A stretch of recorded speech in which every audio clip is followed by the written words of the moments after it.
I'm here at CrossFit Faction, a place where I've spent many a year after coming back from injury from rugby. This place taught me a lot back to who I can be and who I can be in the world and what I should be doing in the world. And I owe a lot down to Dan Connolly, who I'm going to be talking to today. So hopefully you get a lot from this conversation, particularly those of you in the fitness space. We are brought to you today, supported by Widnes Eats. So make sure you like, comment, share this to be in with a chance of winning a money off voucher from Widnes Eats. Thanks to Neil Barrett down there, and let's get on with the interview. Bad? Good. Yeah, very good, thank you. So big thing I've been doing recently is talking about wanting to cheerlead for people within Widnes, because I think what we have in Widnes, pound for pound, would hold its own against anyone within the country. This place, the Mecca, is one of them. Yeah. So just on that, to back me up, who are you? What is the gym? One of the first CrossFit gyms probably in this area. When we opened in 11, there was one in Liverpool, which was the old CrossFit Liverpool. Yeah. And then there was 3D in Manchester, and there was pretty much nothing in between. We were the first gym to sort of connect those dots. And it's mad, isn't it, that we actually met in a Globo gym in David Lloyd's. Yeah. You and Ant had this vision of a CrossFit gym that would replicate what you'd seen online, and you basically just got after it, didn't you? And well, yeah, made it happen. there was nowhere where you could sort of do CrossFit at the time unless you went all the way to Manchester, which Ant did for a little bit. So you just had to go on main site, go on YouTube, try and teach yourself Olympic lifting, which was a bit of a nightmare. Yeah. And do it in these bowling shoes. And attempt to replicate what you'd seen online. We would go on main site and get a workout and see whether it was good or not. There was a lot of grillers back in the day, like. A lot of ripped hands in David Lloyd, A wasn't there? lot, yeah. There was no gymnastics grips going on. None at all. You None were doing at all. Strix in the until you could kick. With enough knurling on a bar that it would send you nuts now. Yeah. For the people that are watching that don't really know all those phrases, the CrossFit, what is the difference? Because there's a lot now, isn't there, about functional training? Yeah. High Rocks is coming out nowadays. What is CrossFit to you? That's an hard one. So the bit that separates it from those brands is that the CrossFit member, athlete, their brain probably wants to be challenged and learn a new skill, and they don't mind digging in a little bit. So like handstand walks, muscle ups, legless rope climbs, they want to be challenged, and that's what I found like one of the big differences between CrossFit and High Rocks. High Rocks they're obviously very fit guys, but they don't want to chip away and learn those new skills. Their brain doesn't work that way, whereas a CrossFit member or athlete do. Like you, for instance. Yeah. Do you know what I mean? Like a backflip or a snatch or a muscle up. Your brain worked that way and like to be challenged. So you as a person would probably not like High Rocks. Yeah, and that's why I've stuck away from it. The fact that I hate running as well. that doesn't go far. But I mean, and that really is a big way of why me and you have such a special connection, really. Why I wanted to do this, because after my rugby injury, I had lost a lot of movement, had lost a lot of functionality.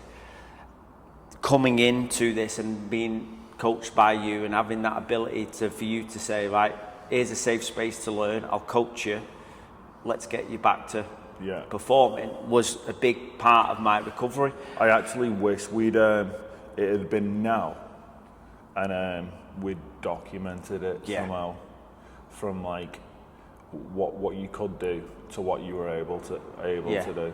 Yeah. Because again, for those that don't know, obviously I broke my neck playing. When I came in, was at a very point I couldn't do anything really, could I? Couldn't get off the floor. You couldn't get off the floor. That burpee where you slid up the wall. Yeah. Still in my head, that. Dead right with the, and if I remember rightly, didn't we have because it was a burpee to a touch. So what you had set up was, we had plates on one side. Yeah. On a bar, and then the bar went out, and we had plates stacked underneath that side so you could get close to the wall. That was it, right? And then you did, and then you slid up the wall, and it was a burpee over the bar, so somehow you jumped over that bar then. That was it, so you had to jump over it, didn't we? So the wall was there to assist me getting up as opposed to anything else, wasn't it? And then when we tested like 7-minute burpees in lockdown, and you're getting like 135, 140. Yeah. Times have moved on, but that's all down to you. Huh? All down to you. But that is down to... That is what CrossFit is. But that's CrossFit, isn't it? That's so what I meant about documented it is it can do that for lots and lots of people. People's fitness, but also people's health. Like if you were unhealthy and you wanted to get healthy, you should be in a CrossFit gym. Dead right. I completely agree. And what is nice about it, and the way particularly you coach, so we've told that story about health and me and getting back to fitness, but then at the other extreme, like we've got a medal here behind of Ants from the games, Fran, John, Loz have all then gone on and competed at the highest level of the sporting side of it as well. Like, what do you think it is in you that has brought about, we're talking about a small gym in Widnes. Yeah. We're talking about a sport. In order to get to the top, you've got to go through so many qualifications, and yet you've had so many people from Widnes go. The honesty in the coaching, probably, that if somebody is prepared to like not have much of an ego, like an ego is going to stop you getting fit and getting healthy. Yeah. But if you can limit your ego, then this gym probably suits you. And I think you're playing that down, I'll be honest. I think what I've loved about you and Ant and the gym itself is that you've never shied away from who you are, have you? Oh no. You're quite open, aren't you? I remember when you're in here and a new person comes in, and I say a new person because at that point they're not a member. They come in to see the gym. One of the first things out of your mouth is, if you can cope with a bit of banter, you'll be all right. If you can't, this isn't the gym for you. Yeah, it's not. As long as you are sound and you try hard, then this is probably the gym for you. Yeah. In this whole area, do you know what I mean? Unless you're going out to like Wigan or somewhere. If you're sound and you want to get fit, and you've not got much of an ego, this is probably the gym for you. But if you have got an ego, you're not going to like it because it's going to it'll cripple you quick, won't it? It'll cripple you quick. But I mean, and just you describing that about as long as you sound, like, that has so much more meaning that if you know, you know. Yeah. And if you think you sound, chances are you're definitely not. So me and Anne, back in the day when a member would come in, they would do a taster, and now currently we make it. So we used to like baby the taster a little bit, like we would give them a slightly easier session.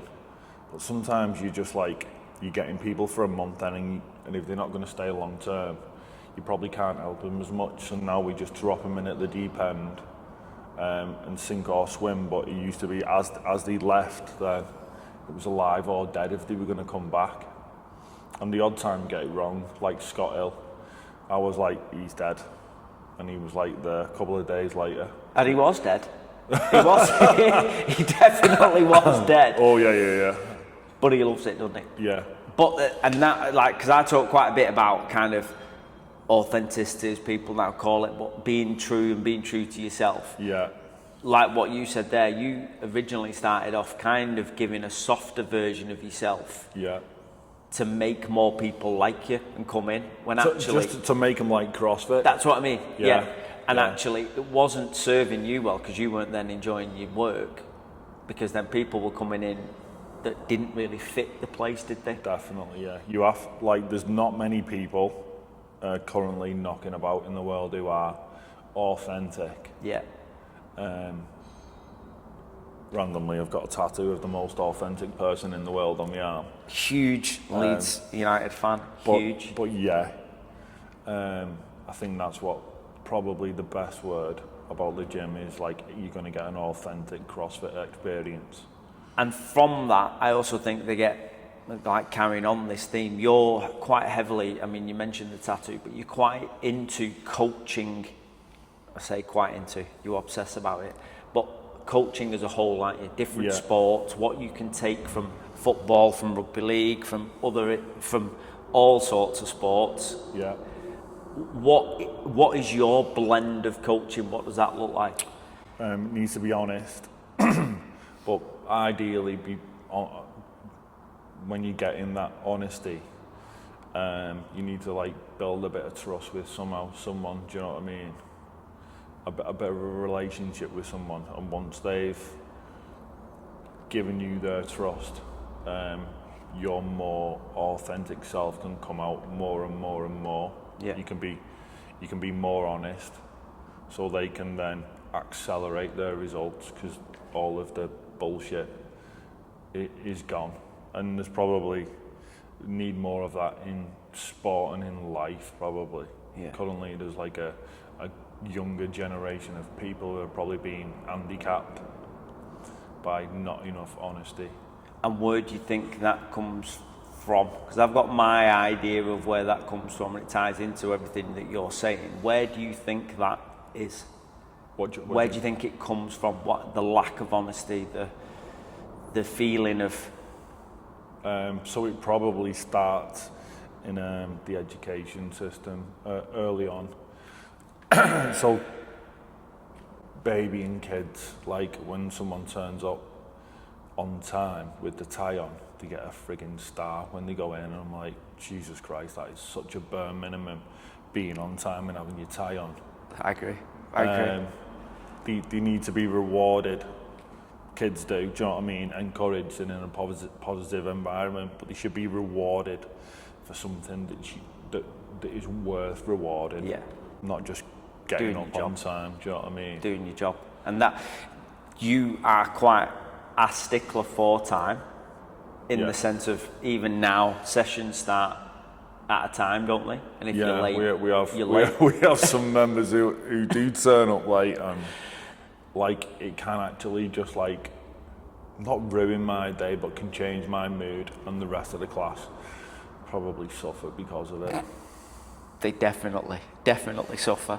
But I mean, but they're in that in itself. There's stories there about your coaching style and the way you do things. Because for all you mentioned that some members turn up late, and I know she won't mind me mentioning her. You won't mind talking about her. But like Loz, for instance, she was on time yesterday, right? The fact that you've said you remember it. she was on time.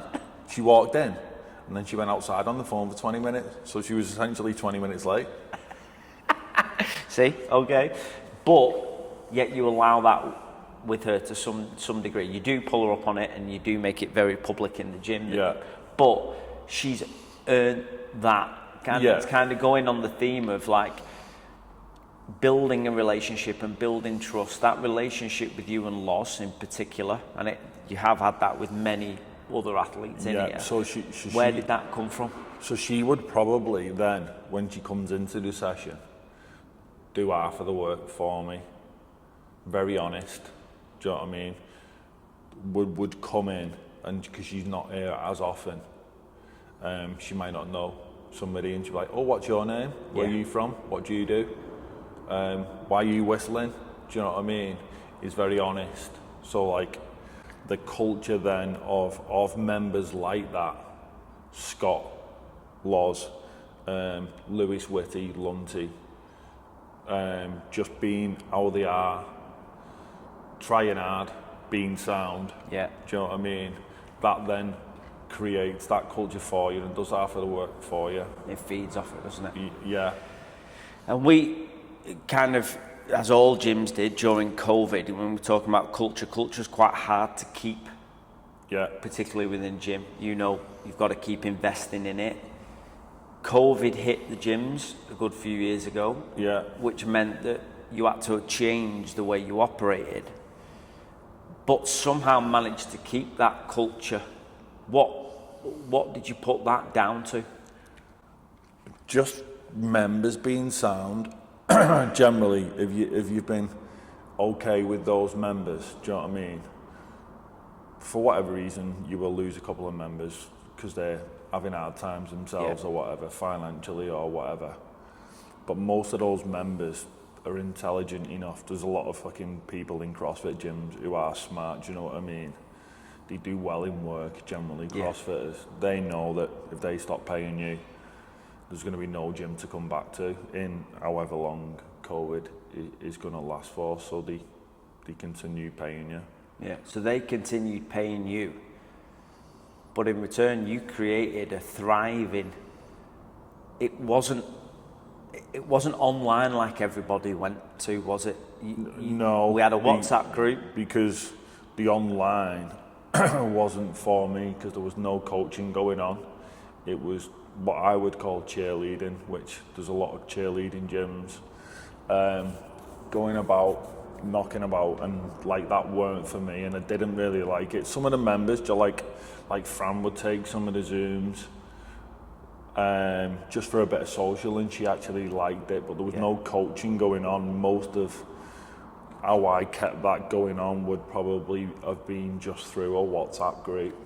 A WhatsApp group that carried on the banter, because I can remember during COVID we tested 7 minutes of burpees, to which you didn't let people put in scores unless they sent you their videos to just prove they'd done what they said they'd done.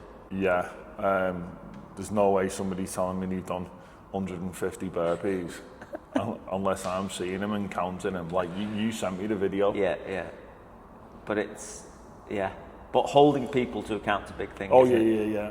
After being this, again in life, there's probably not enough of that going on. And if going back to the kids, if you baby kids too much, you're setting them to fail as adults, because life is not going to baby them at a certain point. Do you know what I mean? They're going to hit the mid-20s. I'm going to be dealing with, I don't know, redundancy or something like that. I agree, and I know we share the same feeling over kind of kids and winning and losing, and teaching them to win and lose. But I always think about in here, and to be fair, I think it was Loz or Fran at the time. Finley, my little lad, is competitive to the end. Like, if he loses, he will storm off, sulk. And you're a big one that you're so good at managing that and the disappointment. I remember Loz, I think it was Fran actually was doing a workout, a qualifier. She flunked it, had to stop halfway through and stormed out. And everyone else's instinct is to go out after her, whereas you're just like, no, leave her. This is the way she is. Yeah, it was. Let her do it, and she'll come back in our own time. It was. She was doing an open workout. It was snatches and bar muscle ups. I actually thought about it last night, because she was doing bar muscle ups last night, and they were much better than back in the day. And do you remember Grim? Yeah. Grim was counting, and like, I think it's like 3 bar muscle ups, and he's gone, oh no, about that loud. Tina in fact, Turner, now you've said it, I remember it. Tina Turner blurring in the background, like you wouldn't have heard it if you were stood next to him. She thinks she's moving on to the next movement, and she's not. And she had one to go, yes. So she kicked off outside. It's just obviously a miscommunication at the time. But yeah, when someone's like that, you need let them have a minute. They don't want to speak to you, and like sometimes, if you're at a competition now, like that's like second nature now. If it's not gone well for someone, somebody might want to talk to you straight away. Yeah. Or somebody might want 15 minutes and like knowing off somebody's body language which one they are, or literally just before the comp asking them if it goes tits up, what do you want me to do? And it can be as easy as that, leave me, or yeah, we'll talk about it straight away. So that's like setting the expectations, isn't it? Because when we talk about in business, like when you're having tough conversations with people, it's sometimes better to go, look, I've got some honest feedback I need to give you. Do you want me to give it you now, or do you want me to give you a bit of time to go away and think and prepare? And it's about that. But you do that very well, and you've always done that very well. But you've always done that very well in person. We said about COVID, went online, and you weren't a fan of doing the online stuff. Now you're doing quite a bit of online stuff. Yeah. Yet from what you can see from the outside, your manner, your attitudes, your expectations haven't changed, and that's come out in the media, you know, like in the way you like your online coaching. Yeah. How have you found that progression to it? So it's a little bit harder because obviously the relationship is built up over messages or voice notes, or if you get to a competition with somebody like Hugh currently, my first ever JST online client, it's just over 7 years now. He's at the games this weekend, and he probably gets the most authentic version of me that I can give online. But with somebody, it's much harder to build that trust and them to see your relationship online. And one of the things that I've found helped me is more voice notes as opposed to messages, so they can hear your voice. Do you know what I mean? And get a feel. Get a feel for you when as a you're person. Throwing a bit of shit at them. Yeah. They know I mean, they don't get the faction version. but like if somebody's with me for a while, they get a decent amount of that. But what I like about it, and I don't know whether it's just because I'm a fanboy of yours, but I've found, like with Hugh, I'm now looking out for Hugh in everything I'm doing. So your online clients have almost then become part of the in-house crew. Yeah. Without ever formally introducing people, meeting people. Yeah. So like Amy and Joe, for instance, did like a competition in Scotland, and like it's nice seeing them looking out for Hugh and speaking to Hugh at competitions, and they've sort of like adopted him as like a faction, and almost every member in the gym now, if I say Hugh, the immediate, like Andy now will go, who? And then I go, Hugh, and they're like, who you on about? Love it. But it is that, and it bleeds into kind of a little bit about, well, why I wanted to start these kind of chats, etc., is that there's enough cake in the world for everyone, I believe. Yeah, there like is. To split up.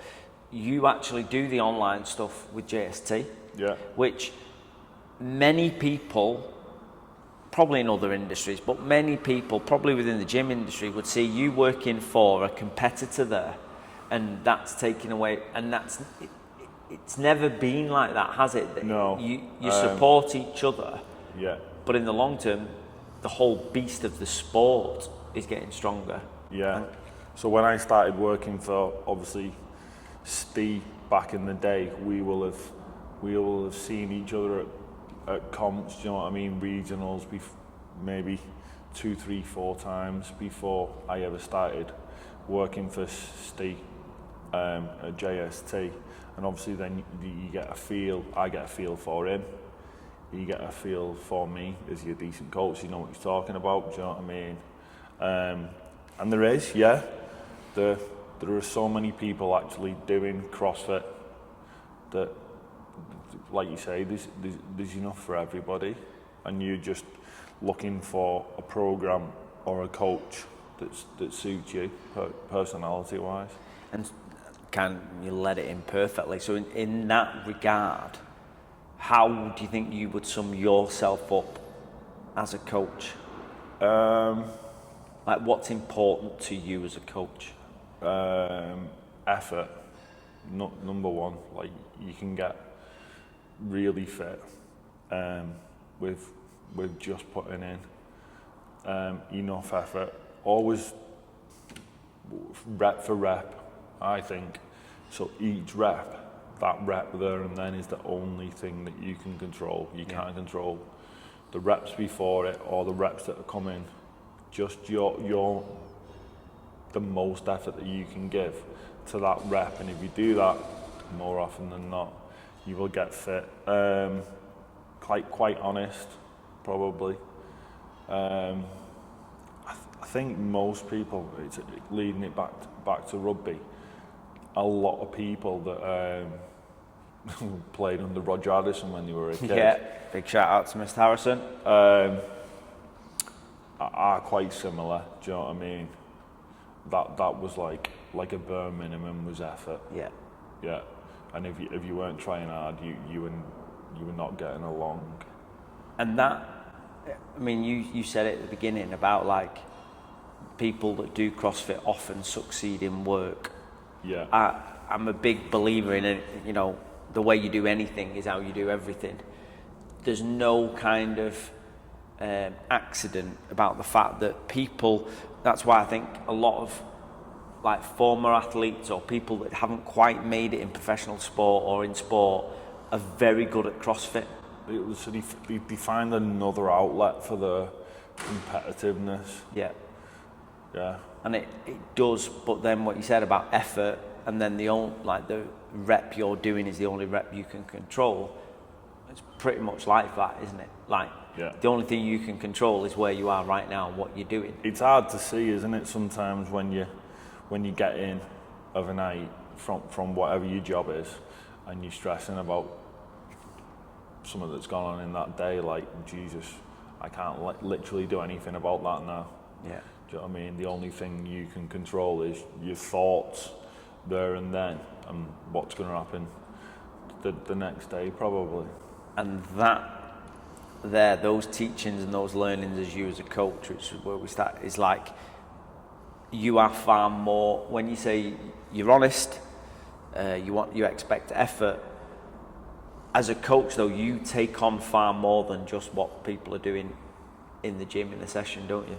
Like, you become a counsellor to a lot of... Yeah, so there's the fun side of it, hearing about all the funny things that have gone on in people's lives, but yeah, any PT or coach or whatever, you're almost like a counsellor. You're hearing about the stuff that's gone on in their life too.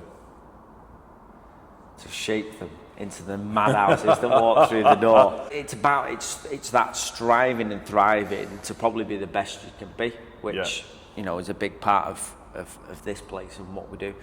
So just as we're like wrapping this up now, we'll do some like, what things have you seen in other sports that you've found helpful in CrossFit, putting you on the spot, making you think of it? So a lot over the years. You look at coaches who you think are successful, and what you can take from them, and then what their athletes sort of look like. Like back in the day, obviously when Fergie was at United, I was like, Jesus Christ, I hate him, because they're always coming out on top. But that's no coincidence. That, do you know what I mean? His man management, I think you hear some of the things like the hairdryer treatment, brutally honest. But then when you hear the ones that stay, Ryan Giggs, Gary Neville, Paul Scholes, the ones that were there for like 20 years or whatever, there's no coincidence that like those were like super successful players. Yeah, and he made relationships above and beyond, and all and like people that didn't toe the line.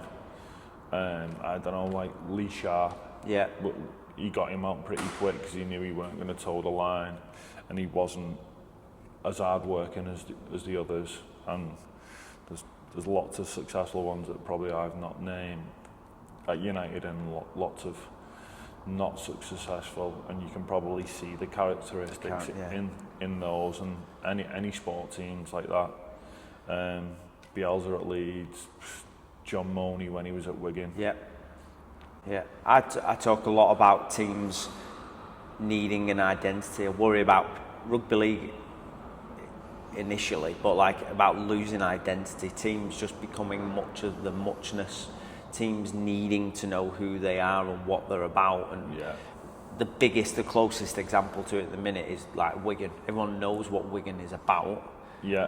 Now, what does St Helens look like? What does Castleford look like? What do those teams look like? So it comes from Wigan. If you're looking at it, it comes from Sean Wayne and then Matty Pete. They're a mirror image that they're like very, very honest. Like, having spent a lot of time in that actual building, because JST used to be in that building, everyone acts and behaves very, very well. Every time you walk through that door, no matter who you are, good morning, hello, holding a door open for someone. Yeah. You can see that it's come down from Sean Wayne, and then Matty Pete has just continued. And like, I love his interviews. He's very honest. If Wigan have been bad, he's going to tell you if they have been bad. And the same, like Wigan is very much like Widnes. You're going to get that from Sean Edwards. You're going to get that from Andy Farrell. There's no bullshit, and there's no coincidence that all of those coaches have been successful just by being honest. And it breeds that, doesn't it? And it breeds that ability to just accept we are who we are. This is us, and we do it our way. And I think that's, you know, in this gym itself, that's what you've created. You know, when we've gone away for comps and things, that's, you know, you got bare minimum standards that you expect out of our group. Be sound and try hard. Be sound and try hard, and it carries through, and people take the mick, but that's it. It's as simple as that, but it's not always easy, is it? So, right, well, I think we've covered all bases there. Is there anything in terms of someone that wants to maybe come down to Faction and have a look at what it's about, or look you up online about joining you online for JST? Like, what do they expect with the Dan Connolly Faction treatment? Like everything that we've spoke about, if they have not much ego, they will get the results that they want. Be open to a bit of honesty, but like if you don't have an ego, you will get fit and healthy, and that's what CrossFit is. Do you know what I mean?